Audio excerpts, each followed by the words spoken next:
All right, so key mediator Qatar is suddenly out of the picture, but there's no refusing the fact that pressure continues on the Israeli government to strike a deal with the Iran-backed militant group Hamas for the remaining hostages held in Gaza. Relatives of the hostages and others took part in a gathering in Tel Aviv on Saturday to mark the 400th day of their captivity in the Strip. They criticized Netanyahu and team for having already given up on the possibility of rescuing their loved ones. They appealed to U.S. President-elect Donald Trump to intervene in the matter, calling him their last hope. Some 100 hostages are still inside Gaza, about a third of whom are believed to be dead. The families of hostages expressed fear for the safety of their loved ones, not only in relation to their captors, but also Israeli military operations. The Gaza Health Ministry said Israeli strikes killed at least 14 Palestinians overnight, including women and children. An airstrike hit a camp housing displaced Palestinians in the southern area of Khan Yunis, killing at least 9 people.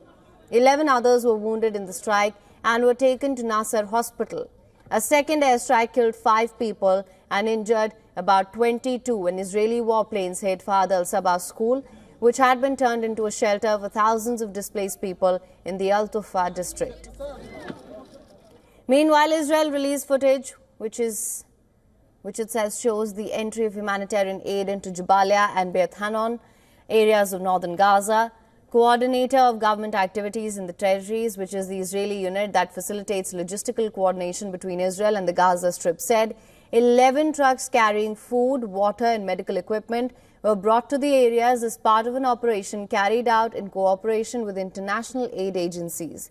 This after Israel rejected a group of global food security experts warning of famine in parts of northern Gaza. It said the researchers were relying on partial, biased data and superficial sources with vested interests. Speaking of Lebanon, a wave of Israeli strikes killed at least 40 people in the last 24 hours, as per the country's health ministry. As Israel intensified its offensive against the Lebanese militant group Hezbollah, according to the ministry, at least 20 people were killed, 14 others wounded in Israeli strikes across the eastern plains around the historic city of Baalbek. In south, Israeli strikes killed at least 13 people, including 7 rescuers linked to the group and its Shiite ally, Amal. Separately, it reported 6 rescuers with Amal linked to Salah Scouts Association and another with the Hezbollah-affiliated Islamic Health Committee, killed in a strike in the village of Deir Qanun. 5 were killed in the village of Hanoué.